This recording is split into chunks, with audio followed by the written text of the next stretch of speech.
우리 서로 바라보면서 이렇게 인사 한번 나눴으면 좋겠습니다. 주님의 이름으로 환영합니다. 한 번만 더 이렇게 인사 나눌까요? 한 해 동안 잘 지내셨습니까? 네. 하나님께서 지난 한 해를 또 은혜 가운데 지켜주셨기에 또 우리가 이 자리에 있는 줄 믿습니다. 하나님의 또 주시는 말씀을 통하여 올 한 해를 잘 마무리하고 또 새해를 기쁨으로 맞이하는 우리 모두가 되기를 주님의 이름으로 축복합니다. 젊은 사람들 사이에서 흔히 하는 말이 한 해를 마무리하는 의식이 있다, 뭐 이런 이야기를 합니다. 뭐 어떤 영적인 의미를 내포하고 있는 것은 아니고요, 어떤 문화적인 표현인데, 어떤 사람은 새로운 다이어리를 사서 그 다이어리를 꾸미는 것으로 또 한 해를 마무리하고 새해를 맞이하는 의식으로 삼는다라고 합니다. 캘린더라는 말, 우리도 달력을 다 받으셨는데, 이 캘린더라고 하는 것이 어떻게 생겨났는가 살펴보니, 옛날에 칼렌다리움이라고 해서 회계장부 혹은 빚독촉을 가리키는 이 라틴어에서 그것이 왔다라고 이야기하더라고요. 옛날에는 이제 고대 로마 시대에는 한 사람의 빚이 갚아야 될 때가 언제인가? 세 달 첫 날이라고 합니다. 그래서 이 달력을 넘길 때마다 한 달의 빚이 끝이 났다라는 안도감을 가지는 사람이 있는가 하면, 또 그 한 달력을 넘길 때마다 새로운 빚을 갚아야 하는 그런 압박감에 시달리기도 했다라고 합니다. 어떤 이들에게는 홀가분함의 상징이 되겠지만, 또 어떤 이들에게는 끊이지 않는 고통의 상징이 되는 것이 이 캘린더였던 것 같아요. 그래서 우리들 흔히 이제 새 달이 되면 달력을 이렇게 찢어야 되는데, 곱게 찢지 않고 이렇게 확 찢어내면서 시원하다는 느낌을 갖기도 합니다. 저도 이제 이 예배에 들어오기 전에 새 달력의 첫 장을 찢고 여기로 올라왔습니다. 연말이 되면 누구나 이런 비슷한 일들을 하는 것 같습니다. 뭐 가정의 살림을 책임지는 이는 또 가게 부를 정리하며 한 해를 돌아볼 것이고, 또 직장인들은 회사의 실적들을 이제 결산하며 한 해를 돌아볼 것입니다. 학생들은 성적표를 이제 받아들고 한 해를 이제 돌아보게 되겠지요. 저는 개인적으로 한 해를 보낼 때 이 스마트폰에 있는 사진첩에 일련의 그 사진들을 보면서 내가 올해 이렇게 살았구나 하는 모습들을 이제 돌아보곤 합니다. 믿음의 사람에게는 이러한 세상의 의식들에 더하여서 한 가지 더 질문이 필요합니다. 바로, 나는 이 한 해를 잘 맡겨드리며 살았는가? 그저 내가 칼렌더를 찢으면서 이 세월이 한 해 지나갔구나, 뭐 어렵고 힘든 일들이 그저 잘 지나갔구나 하는 그런 마음에 한 해를 내가 잘 맡겨드렸는가 하는 질문이 우리 가운데 있어야 한다라는 것입니다. 우리는 지난 2025년 한 해를 내 길을 맡기라 이루시리라 라고 하는 이 표어를 가지고 달려왔습니다. 이제 이 송구영신 예배에서 여러분들에게 묻고 싶습니다. 여러분은 올 한 해 여러분의 길을 하나님께 맡기고 사셨습니까? 아니면 끝까지 내가 쥐고 흔들려 하고 있었습니까? 오늘 본문은 한 해의 끝에서, 그리고 새해의 문턱에서 우리가 붙들어야 할 두 마디를 들려줍니다. 겸손하라, 맡기라. 오늘 이 두 말씀을 통하여서 우리의 삶에 하나님의 음성이 선명하게 들려질 수 있기를 주님의 이름으로 축복합니다. 첫 번째로 살펴볼 것은, 맡김이라고 하는 것은 하나님의 능하신 손 아래에 서는 겸손에서부터 시작된다라는 것입니다. 맡긴다라고 하는 것은 하나님의 권능의 손 아래에 겸손히 서는 것에서부터 시작한다라는 것이죠. 우리가 읽은 본문 6절 말씀을 보십시오. 그러므로 하나님의 능하신 손 아래에서 겸손하라. 때가 되면 너희를 높이시리라. 성경은 먼저 맡기라라고 말씀하지 않고 먼저 겸손하라라고 말씀하고 있습니다. 겸손은 그저 단순한 자기 비하가 아닙니다. 겸손은 누가 진짜 주인인지를 인정하는 태도입니다. 우리 그리스도인에게 겸손이라고 하는 태도가 있다면 내 삶의 주인이 누구신가를 분명히 하는 것. 내 삶의 주인이 내가 아니라 하나님이시다라는 사실, 내가 아니라 주님이시다라는 사실을 인정하는 것, 이것이 겸손이다라는 것입니다. 오늘 본문에 하나님의 능하신 손 아래라고 하는 표현은 이 출애굽 사건을 경험한 이스라엘 백성들에게 주신 하나님의 음성이었습니다. 신명기 7장 19절 말씀인데요, 우리 같이 한번 화면을 통해 합독합니다. 내 하나님 여호와께서 너를 인도하여 내실 때에 내가 본 큰 시험과 이적과 기사와 강한 손과 편 팔을 기억하라. 내 하나님 여호와께서 내가 두려워하는 모든 민족에게 그와 같이 행하실 것이요. 아멘. 하나님은 이스라엘 백성들에게 큰 시험도 주셨습니다. 그러나 큰 시험 앞에 하나님의 큰 이적을 보여주셨는데 그 큰 이적을 행한 것이 무엇이라고요? 하나님의 강한 손과 편 팔이다라는 것입니다.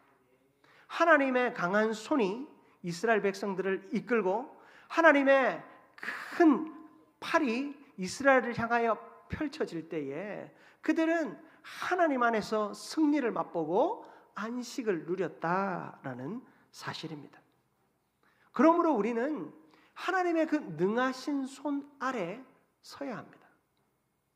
하나님의 능하신 손을 멀리하고 하나님의 그 편팔을 멀리한 채 여러분은 한 걸음이라도 나아갈 수 있을 것 같습니까? 여러분, 하나님은 우리에게 그런 강한 손과 편팔로 역사하시는 분이십니다. 그 하나님이 계셨기에 우리에게 오늘 2025년 12월 31일이 있는 것입니다. 역사를 움직이는 손, 우리의 인생을 붙들고 계신 손 아래에 우리는 서야 합니다. 그것이 바로 겸손인 것입니다. 우리는 한 해 동안 많은 계획을 세웠습니다. 어떤 것은 뜻대로 되었고 또 어떤 것은 전혀 예상치 못한 방향으로 흘러갔습니다. 그때마다 우리의 본능은 어떻게 반응합니까? 왜 이렇게 됐지? 왜 이거밖에 안 됐지? 더 잘 됐어야 하는데 왜 이렇지? 내가 어떻게든 다시 한번 뒤집어 봐야 되겠는데 2026년은 내가 한번 승부를 걸어봐야 되겠는데 여러분, 이렇게 잘 되지 않은 일들에 집착하고 또 그것을 내가 어떻게든 해보려고 하는 마음으로 서 있지는 않습니까? 겸손은 이렇게 고백하는 것입니다. 주님, 제 계획보다 크신 주님의 크고 놀라우심을 믿습니다. 내가 다 이해되진 않지만 하나님의 손 아래에 서겠습니다. 내가 원하는 대로 되어지지 않았고 내가 뜻하는 대로 이루어지지 않았지만 그래서 지금 이 상황이 도저히 이해되지 않지만 하나님의 큰 손과 편팔을 내가 믿습니다. 그러므로 하나님의 손 아래에 서겠습니다. 여러분, 이러한 믿음의 고백, 이런 겸손의 고백이 있을 때 우리는 비로소 하나님의 능력을 맛보게 됩니다. 시편 31편 15절 말씀을 보면 다윗이 그 인생의 굴곡에서 이런 고백을 합니다. 우리 같이 한번 합독해 볼까요?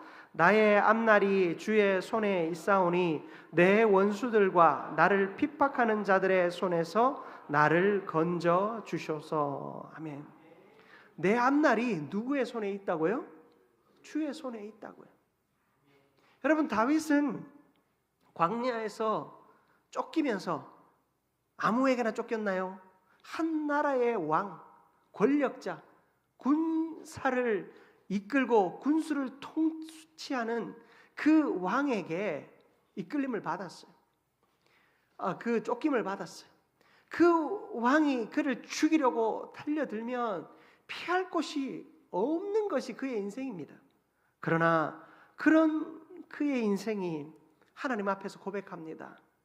나의 앞날이 주님의 손에 달려 있습니다. 여러분, 우리의 앞길에 내가 원하는 대로 이루어지리라는 보장이 있습니까? 내가 계획한 대로 다 될 것이라는 보장이 있습니까? 여러분, 그런 보장은 어디에서 나옵니까?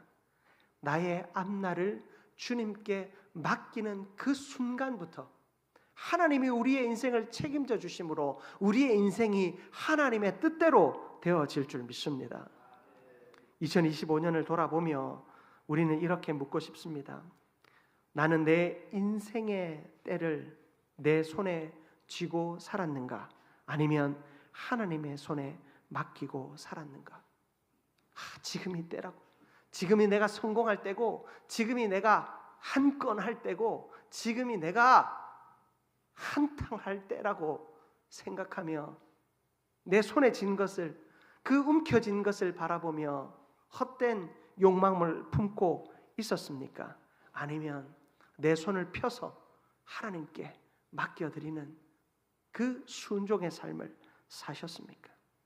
하나님의 능하신 손 아래 겸손히 서는 것이 믿음의 첫 걸음인 줄 믿습니다.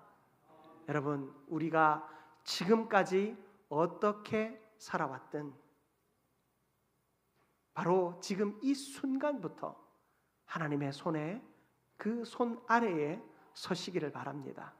그러면 하나님께서 저와 여러분의 삶을 선하게 인도하실 줄 믿습니다.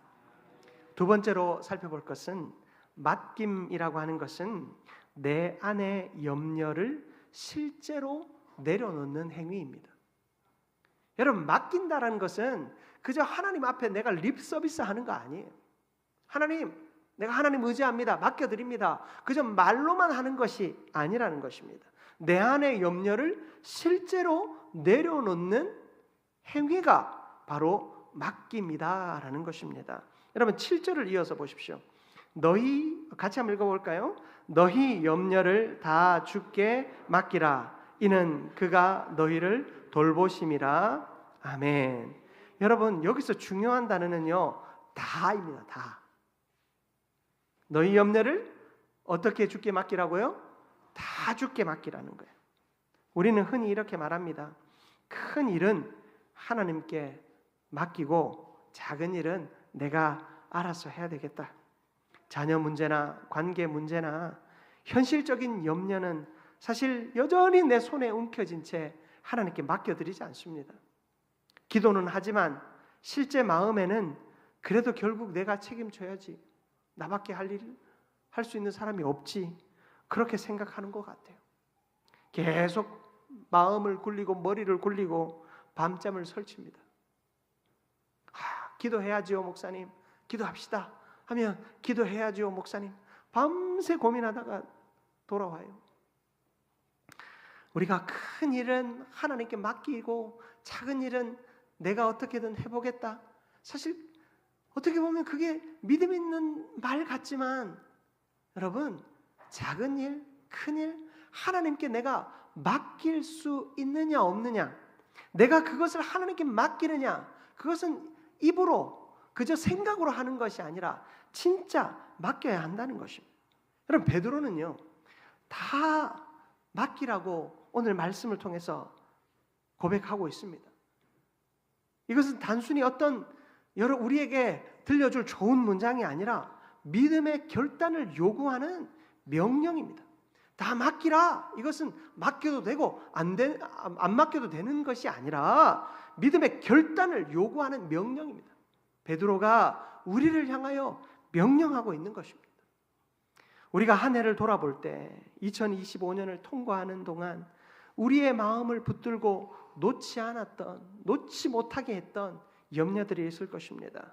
어떤 이들은 건강에 대한 염려를 했을 것이고, 자녀의 앞날에 대한 염려를 했을 것입니다. 자신의 직장과 사업과 또 재정에 대한 염려를 했을 것입니다. 어떤 이들은 관계의 깨어짐이나 오해에 대한 염려했을 것입니다. 교회와 사역과 미래에 대한 염려를 했을 것입니다. 이 염려들을 여러분은 어떻게 다루어 오고 있었습니까? 이 염려를 생각거리로만 삼고 있진 않았습니까? 생각하고 무슨 일이 있어도 한번 생각해 보겠습니다. 한번 고민해 보겠습니다. 주의 일도 한번 생각해 보고 고민해 보겠다고 말합니다. 그렇게 생각하는 생각거리로 이 염려와 고민들을 가지고 있는가 하면, 어떤 이는 그것을 기도의 거리로 바꾸어 하나님께 올려드립니다. 내가 생각하고 고민하며 답이 없는 일, 여러분 처음부터 하나님께 맡겨드려야 하는 것입니다. 그것을 가지고 우리가 실질적으로 기도해 보신 적이 있으십니까? 제가 가끔 그런 얘기 드려요. 이 목회자를 향하여 어떤 내년에 무슨 일 같이 하자 하면, 올해는 그런 분이 아무도 없으셔서 저는 너무 감사한데 가끔 성도님들 그런 말씀 하시거든요. 집사님 이거 내년에 같이 하십시다 하면, 목사님 기도해 보겠습니다. 그렇게 얘기해 놓고 집에 가서 기도하는 사람들 한 번도 본 적이 없어요. 물론 그 집에 같이 안 사니까 제가 못 본 걸 수도 있는데, 그냥 생각거리로 가져가는 거예요. 고민거리로 가져가고, 고민하고 생각하고 어떻게 거절하면 목사님이 상처받지 않을까, 그런 고민하다가 찾아오시는 것 같아요. 여러분, 우리의 생각거리를 기도거리로 바꾸셔야 돼요. 여러분, 이것이 행동하는 믿음이에요. 내 염려, 내 근심, 내 걱정, 내 고민, 여러분 그것을 생각만 하고 있지 말고 그것을 가지고 구체적으로 기도해야 되는 거예요. 목사님 기도해 보겠습니다 하면 진짜 기도해 보셔야 돼요. 기도해 보시고 응답을 받아서 오셔야 되는 거예요. 여러분, 바울은 이렇게 말합니다. 빌립보서 4장 6절인데요. 같이 한번 합독해 봅니다. 아무것도 염려하지 말고 다만 모든 일에 기도와 간구로 너희 구할 것을 감사함으로 하나님께 아뢰라. 아멘. 여러분, 여기서도 단어는 같습니다. 아무것도, 모든 일을 하나님께 맡김에는 여러분 부분적인 것이 없어요. 하나님께 맡기는 것은 부분적인 것이 없어요. 큰 거는 맡기고 작은 것은 내가 하고, 큰 거는 하나님이 해결하시고 작은 건 제가 알아서 하겠습니다. 하나님 안 그래도 바쁘실 텐데. 심지어 목사님 저한테도 막 수술 받고 나중에 목사님 수술 받았대요. 그래서 왜 수술 전에 말씀 안 하셨냐? 목사님 성도님들 안 그래도 기도해 드릴 분 많은데 저까지 얹을 수가 없어서. 그거는 참 목사를 바보로 만드는 일이에요. 하나님 동일하시지 않을까요? 사람도 그런 마음이 드는데 내 기도의 능력을 못 믿어서 그런가? 아니면 나에 대한 신뢰가 없나? 여러분, 하나님은 우리가 모든 것을 맡기기를 원하십니다. 하나님은 모든 것을 하나님께 내어드리기를 원하십니다. 머리는 맡기고 가슴은 내가 쥐고 있다면 여러분, 평안함은 찾아오지 않습니다. 내 머리로는 하나님께 맡게 하지 않은데 내 가슴은 계속 치고 있는 거예요. 하나님한테 맡기질 못해서 고통스럽고 괴로워서. 그러면 평안함이 오지 않습니다. 밤에 잠이 오겠습니까? 약을 먹어도 잠이 오지 않을 것 같습니다. 사랑하는 성도 여러분, 오늘은요 우리 마음의 목록을 좀 정리하는 날이 되었으면 좋겠어요. 내가 하나님께 맡겨드리지 못한 것이 무엇인지, 내가 기도거리로 삼지 못하고 생각거리로 가지고 있었던 것이 무엇인지 한번 좀 정리해보는 시간이 되었으면 좋겠어요. 그리고 그 맡기는 것이 막연한 말의 고백이 아니라 진정한 삶의 고백. 하나님, 내가 맡기겠습니다. 여러분, 맡긴다는 게 뭐냐고 저한테 자꾸 묻는데요. 기도하세요. 그게 맡기는 거라니까요.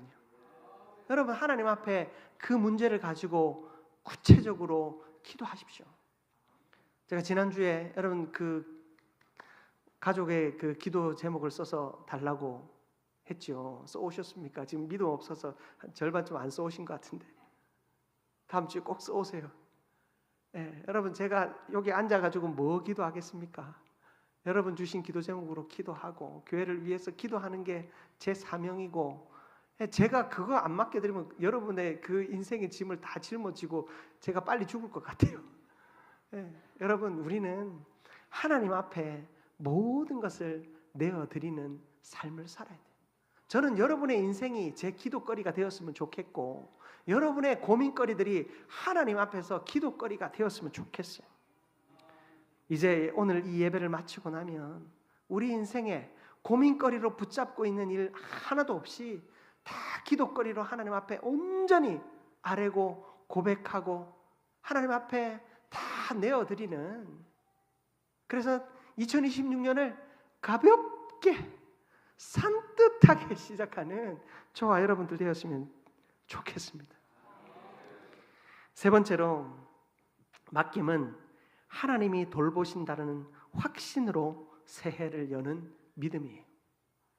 여러분, 우리가 맡긴다는 것은 하나님이 돌보신다는 확신으로 새해를 여는 믿음이에요. 성경은요, 맡겨라에서 끝나지 않습니다. 그 이유를 분명히 말합니다. 여러분, 7절 말씀 하반절을 보십시오. 그가 너희를 뭐 하겠다고요? 돌보심이라. 여러분, 우리가 맡기는 이유는, 맡김의 근거는 내가 이제 힘들어서 그만둬야 되겠다. 도저히 내가 짊어지고 있다가 이거 도저히 안 돼서 하나님께 그냥 내려놔야 되겠다. 그저 포기하는 마음으로 내려놓는 것이 맡기는 것이 아니라, 하나님이 진짜 나를 돌아보신다, 하나님이 나를 진짜 돌보신다, 하나님이 진짜 나를 사랑하신다라고 하는 확신 속에서 내어놓아야 하는 것입니다. 우리가 2026년을 향해 나아가며 두려워하는 이유는 미래를 알 수 없기 때문입니다. 그러나 성도는 이렇게 고백할 수 있어야 합니다. 하나님, 나는 몰라도 나를 아시는 하나님께서 나를 돌보실 줄 믿습니다. 여러분, 나는 나를 모르고 나는 나의 내일을 몰라요. 저라고 알 것 같습니까? 저도 하나님이 한 5분만 먼저 알려주시면 좋겠다, 그런 생각을 평생을 했어요. 하지만 하나님 5초도 먼저 알려주시는 일이 하나도 없더라고요. 여러분, 나는 내 앞길을 전혀 모릅니다. 우리는 내 앞길을 모릅니다. 그러나 하나님은 나를 아심으로 하나님께서 나를 돌보아 주시는 줄 믿습니다. 여기서 돌보신다라는 말은요, 그저 감정적으로 불쌍히 여긴다 그런 말이 아니에요. 실제로 책임지시고 간섭하신다라는 의미를 가지고 있어요.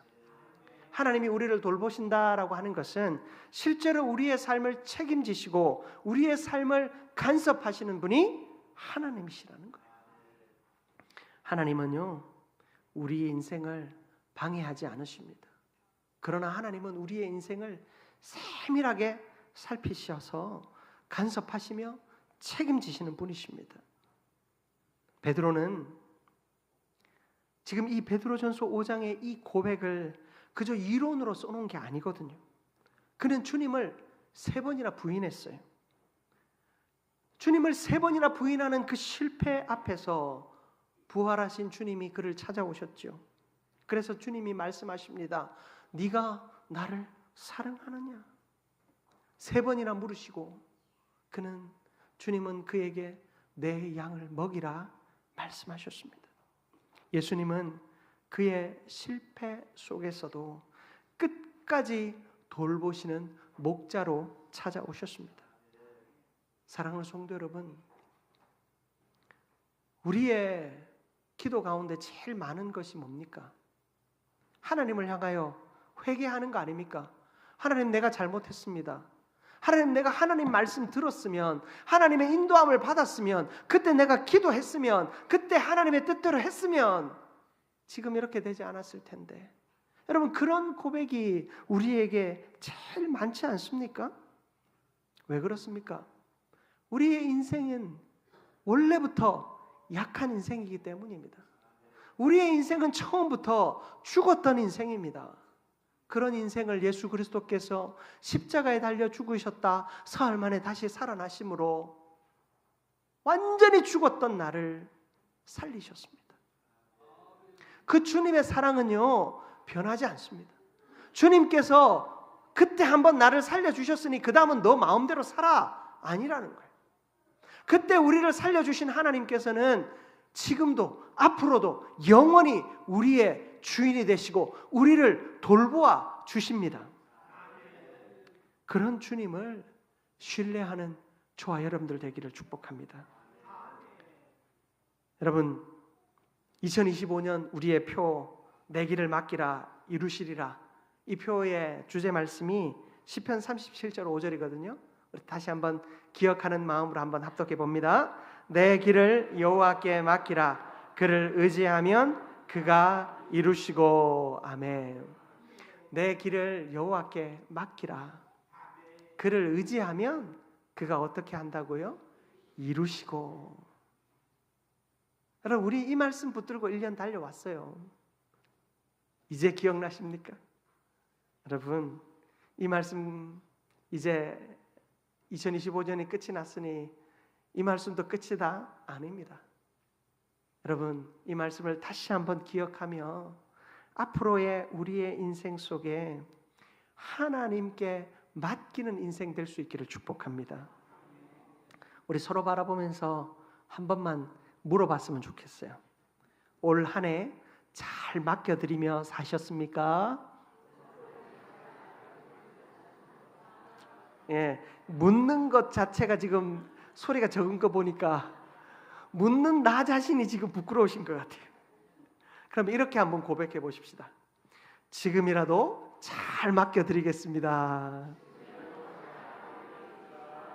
아멘. 여러분, 겸손히 여호와의 손 아래에 겸손히 서십시오. 그리고 솔직히 구체적으로 그리고 전부를 맡겨드리십시오. 그러면 우리를 돌보시는 하나님께서 2026년도 그 뜻 안에 온전히 이끌어 주실 것입니다. 그 하나님 의지하고 또 그 하나님 안에서 온전히 승리하는 그런 우리 성도님들, 그리고 우리 한민교회, 그리고 여러분의 모든 인생의 자리 다 되시기를 주님의 이름으로 축복합니다. 사랑과 은혜가 충만하신 하나님, 너무나도 감사합니다. 내 생각과 내 마음이 아니라 하나님께 모든 것을 맡겨드립니다. 우리를 겸손하게 하여 주시고 충만하게 하여 주옵소서. 예수 그리스도의 이름으로 기도드립니다. 아멘.